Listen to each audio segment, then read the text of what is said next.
Hello दोस्तों हम लोग पढ़ रहे हैं वर्ल्ड मैप और वर्ल्ड मैप के एक क्रम में यह चौथा वीडियो है। इससे पहले 3 वीडियो अपलोड हो चुके हैं, ठीक है। और वर्ल्ड मैप में हम लोग आसियान देश पढ़ रहे थे और आसियान देश के 10 देश के नाम भी याद कर लिए थे। इसमें एक बार फिर से नाम देख लेते हैं। म्यांमार था, दूसरा थाईलैंड, फिर लाओस, फिर कंबोडिया, वियतनाम, वियतनाम के बाद ये इंडोनेशिया फैला हुआ देश, इंडोनेशिया के ऊपर है मलेशिया, मलेशिया के जस्ट नीचे है सिंगापुर, सिंगापुर के बाद है ब्रुनेई और फिर है फिलीपींस। ठीक है, तो कौन कौन देश हो गए? Myanmar, Thailand, Laos, Cambodia, Vietnam, फैला हुआ देश इंडोनेशिया, फिर मलेशिया, मलेशिया के नीचे है सिंगापुर, सिंगापुर के बाद यहाँ पर ब्रुनेई, ब्रुनेई के बाद है फिलीपींस। ठीक है, तो इस तरीके से हम लोगों ने 10 देश के बारे में 10 देश का नाम याद कर लिया। अब एक एक के बारे में डिटेल से देखते हैं। ठीक है, तो बने रहिए वीडियो के साथ। चलिए स्टार्ट करते हैं।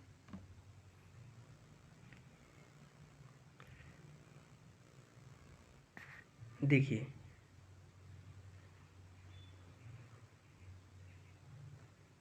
देखिए हिमालय पर्वत जो है, हिमालय पर्वत की आकृति कैसी है? धनुषाकार है।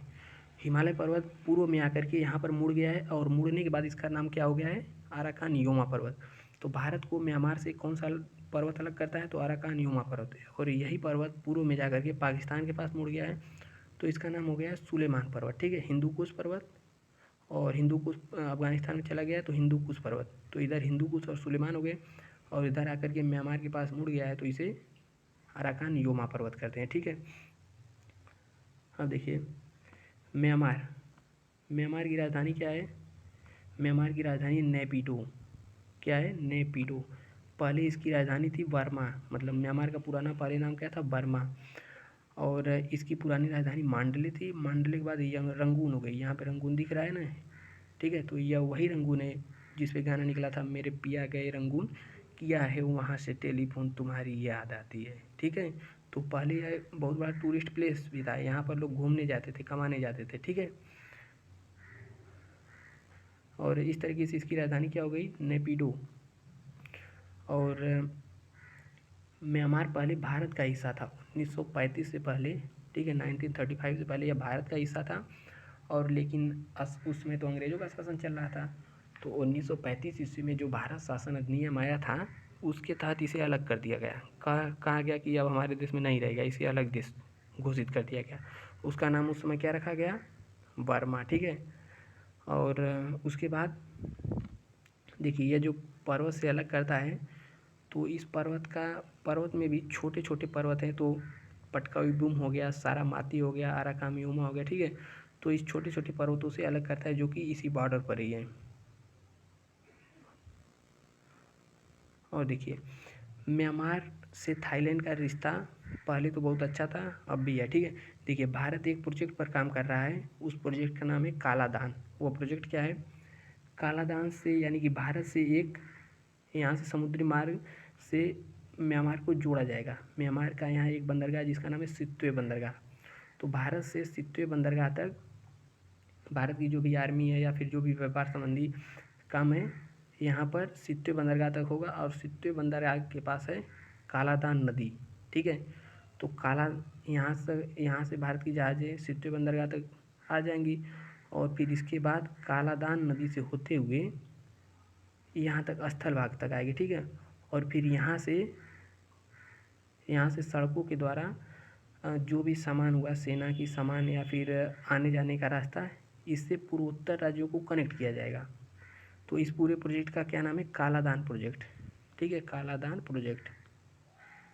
और इस प्रोजेक्ट को जो है चीन नहीं चाहता कि यह पूरा हो, तो चीन क्या किया है, यहाँ पर जो अराकान योमा पर्वत है, यहाँ पर अपनी आर्मी उतार दिया है। आर्मी क्या, वह तो भेष है आतंकवादियों का। ठीक है, तो आतंकवादियों के भेष में यहाँ पर अपनी आर्मी लगा दिया है। और यह आर्मी जो है इस प्रोजेक्ट को और यहाँ के लोगों को, दोनों को नहीं रहने देते। यह हमेशा इसे तोड़ने का प्रयास करते हैं। और चाइना ने जो इस आतंकवादी संगठन को खड़ा किया, इसका नाम है अराकान आतंकवादी संगठन। ठीक है, और इस पूरे प्रोजेक्ट का नाम है कालादान प्रोजेक्ट। अब सोच रहे होंगे कि इसकी क्या ज़रूरत है, हम लोग यहाँ से तो जा ही सकते हैं। ठीक है, जा तो सकते ही हैं, लेकिन देखिए यहाँ पर जो भारत का पूर्वोत्तर राज्यों से कनेक्ट होने का रास्ता है, यह बहुत ही पतला रास्ता है। इस रास्ते को कहते हैं चिकन नेक। क्या कहते हैं? Chicken neck. चिकन मतलब मुर्गी मुर्गा जो भी है, उसके गर्दन के समान जो है पतला रहता है, इसे इसीलिए कहते हैं चिकन नेक। यह सवाल केबीसी में पूछा था कि चिकन नेक कहाँ है, तो चिकन नेक पूर्वोत्तर राज्यों को जो जोड़ता है, यहाँ पर नेपाल, बिहार, अरे नेपाल, पश्चिम बंगाल और सिक्किम के पास जो पतला रहता है इसे कहते हैं चिकन नेक। ठीक है, तो देखिए भारत यहाँ से कालाधान प्रोजेक्ट के साथ पूर्वोत्तर राज्यों से जुड़ सकता है। ठीक है, और एक और प्रोजेक्ट है, वह भारत से पूर्वोत्तर राज्यों के बीच डायरेक्ट सड़क सेवा। हाँ, यहाँ पर नीचे बहुत सारी नदी हैं, लेकिन यहाँ से ओवरब्रिज और सड़कों के माध्यम से पूर्वोत्तर राज्यों को डायरेक्ट कनेक्ट किया जा सकता है, और इस प्रोजेक्ट पर भी काम हो रहा है। ठीक है, तो यह सब चाइना इस सबसे बहुत जलन, या फिर चाइना को इससे बहुत बड़ा खतरा है। चाइना से भारत को खतरा था, इसलिए भारत ने यह कालाधान प्रोजेक्ट और इस दोनों प्रोजेक्ट को स्टार्ट किया है। मान लीजिए अब भविष्य में कभी भी चाइना इस कनेक्टिविटी को तोड़ देता है, जो पतला रास्ता है, और चाइना तो कहता ही है कि ये मेरा है, हालांकि उसका कुछ है नहीं, हर जगह वह दादागिरी करता है। यहाँ पर दक्षिण चाइना सी में भी करता है, अभी बताएंगे। ठीक है, यहाँ से कैसे यहाँ के सभी देशों को किसी को पेट्रोल निकालने तक नहीं देता है, और यहाँ भी कहता है कि हमारा है। और इस समय तो सिक्किम में भी, सिक्किम कह रहे हैं, यहाँ पर भी घुस कर बैठा हुआ है, और यहाँ पर गलवान में भी। ठीक है, तो इसी सभी भविष्य की नीतियों को देखते हुए भारत ने कालाधान प्रोजेक्ट और यहाँ से इसको स्टार्ट किया कनेक्टिविटी। और देखते हैं आगे, यहाँ पर है एक कोको द्वीप। कौन सा द्वीप है? कोको द्वीप। यह पहले भारत का हिस्सा था। ठीक है, आज़ादी के समय तक भारत का हिस्सा था, लेकिन आज़ादी के बाद यहाँ नेहरू की सरकार जब बनी तो नेहरू ने यह द्वीप म्यांमार को दे दिया। म्यांमार को दे क्या दिया? म्यांमार आया था मांगने की साहब हमको दे दीजिए, आपके पास इतना है। वैसे भारत के पास है अंडमान निकोबार और बहुत सारे छोटे छोटे द्वीप हैं, तो भारत ने एक द्वीप इसको दे दिया, ले लो, एक द्वीप से हमारा कुछ थोड़ी हो जाएगा। तो म्यांमार को एक द्वीप दे दिया भारत ने। अब म्यांमार क्या किया इस समय, इस चोटे को देखिए म्यांमार को। अब म्यांमार ने यह द्वीप को दे दिया है चाइना को। ठीक है, लिया करके हमारे दुश्मन को यहाँ पर बैठा दिया है। तो म्यांमार ने इस कोको द्वीप को चाइना को दे दिया है, और चाइना यहाँ पर अपने ट्रांसमीटर और राडार वगैरह सब लगा दिया है, जिससे क्या होगा,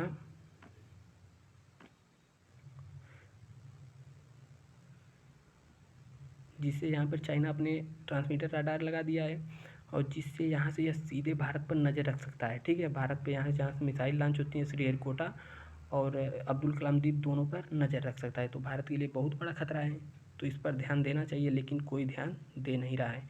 हालांकि यह जो द्वीप है मनमोहन सरकार में इसे दिया गया था, किसे? म्यांमार को, और म्यांमार आज क्या किया है, ये इसी द्वीप को उठाकर चाइना को दे दिया, जो कि भारत के लिए बहुत बड़ा खतरा है। ठीक है, इस पर जल्द एक्शन लेना चाहिए।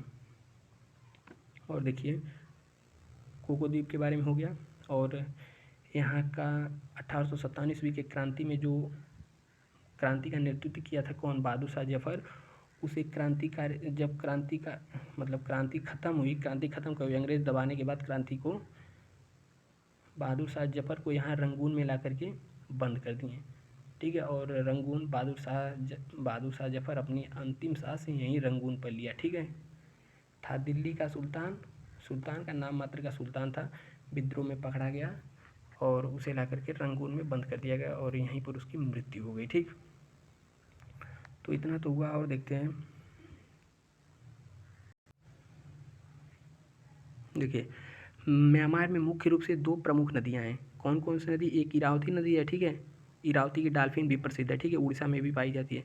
एक यहाँ पर इरावती नदी है, और दूसरी नदी है साल्वीन नदी। ठीक है, इरावती और साल्वीन नदी, और इन दोनों नदियों के बीच में ही धान की खेती बहुत ज़बरदस्त होती है। ठीक है, और बीच में भी है सान का पठार। ठीक है, अगर पूछे सान का पठार किन दो नदियों के बीच में है तो क्या बताएंगे? इरावती नदी और साल्वीन नदी के बीच में है सान का पठार, और यहाँ पर धान की खेती बहुत ज़बरदस्त होती है। ठीक है, तो साल्वीन नदी पूर्व में है और इरावती नदी पश्चिम में है। और यहाँ पर एक बंदरगाह सित्वे बंदरगाह के बारे में जानी गए। ठीक है, तो हम लोगों ने कितने बंदरगाह को पढ़ लिया, तो एक बार सभी के बारे में फिर से देखते हैं। देखिए कौन कौन सा यहाँ पर हो गया सित्वे बंदरगाह। ठीक है, और सित्वे बंदरगाह के बाद यहाँ पर ईरान में आ जाएंगे। ईरान में कौन सा बंदरगाह था? चाबहार बंदरगाह। और चाबहार के बाद पाकिस्तान में एक था ग्वादर बंदरगाह, जिसे पाकिस्तान ने किसे दे दिया है? चीन को, अपने काका चीन को दे दिया है। और पाकिस्तान में ही एक और बंदरगाह है कराची बंदरगाह। ठीक है, और श्रीलंका में आ जाएंगे, तो श्रीलंका में कौन सा बंदरगाह था? हम्बन टोटा।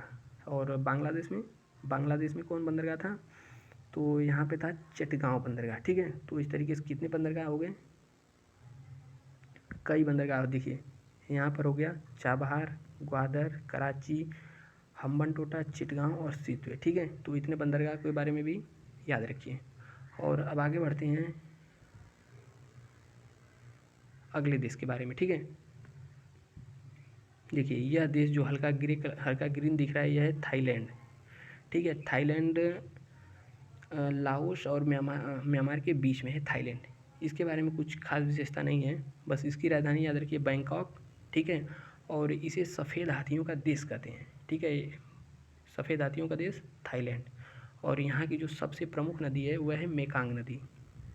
कहाँ भाग रहा है भाई? देखिए यहाँ की सबसे प्रमुख नदी है मेकांग नदी, और यह रबड़ उत्पादन में सबसे आगे है, ठीक है। रबड़ उत्पादन में सबसे आगे नहीं, मतलब सबसे बड़ा उत्पादक देश है। और इसका जो निचला वाला भाग है, यहाँ पर देखिए, यहाँ पर है क्रानहर। क्रानहर है नहीं, मतलब बनाने की प्रस्ताव को रोक दिया गया, क्योंकि इस कहा गया है इस क्रानहर के बन जाने से इधर थाईलैंड में प्राकृतिक आपदा, मतलब कुछ देखा जा सकता है, ठीक है। मतलब प्रकृति के लिए यह ठीक नहीं है, यहाँ पर जितने भी जीव जंतु उनके लिए बहुत बड़ा खतरा है। तो इस क्रानहर को रोक दिया गया है। वैसे पूछ ले क्रानहर किसके बीच में है, तो थाईलैंड के बीच में है, ठीक है। और क्यों इस नहर की ज़रूरत पड़ी? क्योंकि देखिए इधर दक्षिणी चीन सागर, चीन से हुआ है, जापान से हुआ या फिलीपीन से हुआ, जितनी भी जहाज़ें जाती थी तो सब सिंगापुर होकर उनके जाना पड़ता था, ठीक है। तो सिंगापुर जो था यहाँ बहुत टैक्स लेता था, मतलब लेता क्या था, अभी भी लेता है, ठीक है। और जिसकी वजह से इसकी अर्थव्यवस्था बहुत बढ़ गई, क्योंकि जितनी भी जहाज़ें आती हैं यहाँ पर रुक करके पेट्रोल, तेल, खाना, पानी, ठीक है, सब कुछ लेती हैं, फिर यहाँ चलती हैं। तो और दूरी भी बहुत है, तो इस दूरी को कम करने के लिए चाइना ने यहाँ क्रानहार बनाने की सोचा, ठीक है। यह चाइना के दिमाग की उपज है, ठीक है। तो यहाँ से अगर क्रानहार बन जाएगा तो इतनी दूरी कम हो जाएगी, ठीक है। हालांकि दूरी कितनी भी कम हो, अगर चाइना जाए तो इधर से ही होकर जाएगा, और चाइना ज़रा भी खटपट की तो हम लोग यहाँ से इसको धूल चटा सकते हैं, ठीक है। अंडमान निकोबार से मिसाइल दाग देंगे, ये यहीं पे दाँत चियार देगा, ठीक है। तो इस क्रानहार कहाँ है? थाईलैंड में। और थाईलैंड की इलेक्ट्रॉनिक सामान बहुत ही प्रसिद्ध है, ठीक है। सबसे सस्ता अगर कहीं इलेक्ट्रॉनिक सामान मिलता है तो वह थाईलैंड में। और इसीलिए भारत ने इसके सामानों को प्रतिबंध लगा दिया है। क्यों? क्योंकि अगर इसके सामान भारत में प्रवेश कर गए तो भारत में जितने भी इलेक्ट्रॉनिक सामान है कोई पूछेगा नहीं, इसी का चलने लगेगा, ठीक है। यहाँ पे इलेक्ट्रॉनिक सामान इतने सस्ते हैं कि यहाँ पे जितने भी LED TV वगैरह हैं उनका दाम मात्र 1000-2000 है, ठीक है। और भारत में इसका 10 गुना है, ठीक है। तो इस थाईलैंड के बारे में इतना हो गया। अब बढ़ते हैं लाओस के बारे में। देखिए लाओस पूरी तरीके से स्थलबद्ध देश है। स्थलबद्ध मतलब समुद्री रास्ते से यह नहीं छूता है, ठीक है। और इसकी राजधानी जो है, लाओस की राजधानी वियंतियान है और थाईलैंड की राजधानी बैंकॉक, ठीक है।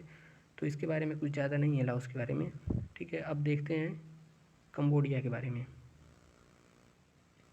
यह है कंबोडिया, ठीक है। और कंबोडिया में एक ही चीज़ तो प्रसिद्ध है, वह क्या है? अंकोर वाट का मंदिर, ठीक है। कंबोडिया के अंकोर वाट का मंदिर किसका मंदिर है? कंबोडिया में अंकोर वाट का मंदिर। और कंबोडिया में एक ही प्रसिद्ध नदी, वो कौन सी नदी है? मेकांग नदी। कंबोडिया में मेकांग नदी। और मेकांग नदी जल विवाद मेकांग नदी का जल विवाद जो है उसे स्वर्णिम त्रिभुज यानी कि गोल्डन ट्रायंगल कहते हैं। और मेकांग, इसमें कौन कौन से देश आते हैं? तो म्यांमार, थाईलैंड और लाओस। देखिए म्यांमार, थाईलैंड और लाओस, इन देशों के बीच में मेकांग नदी जल विवाद है, इसीलिए इस जल विवाद के कारण इसे गोल्डन ट्रायंगल में लिया जाता है। एक गोल्डन ट्रायंगल इधर भी था पाकिस्तान साइड, ठीक है। पाकिस्तान था, अफ़गानिस्तान और ईरान, तीनों के बीच में गोल्डन ट्रायंगल था। वो किस लिए था? अफ़ीम के लिए। वहाँ उन तीनों देशों में अफ़ीम बहुत ज़्यादा मात्रा में होती थी, इसीलिए उसे गोल्डन ट्रायंगल में रखा गया था। और एक गोल्डन ट्रायंगल यहाँ पर है, म्यांमार, थाईलैंड और लाओस के बीच में, ठीक है।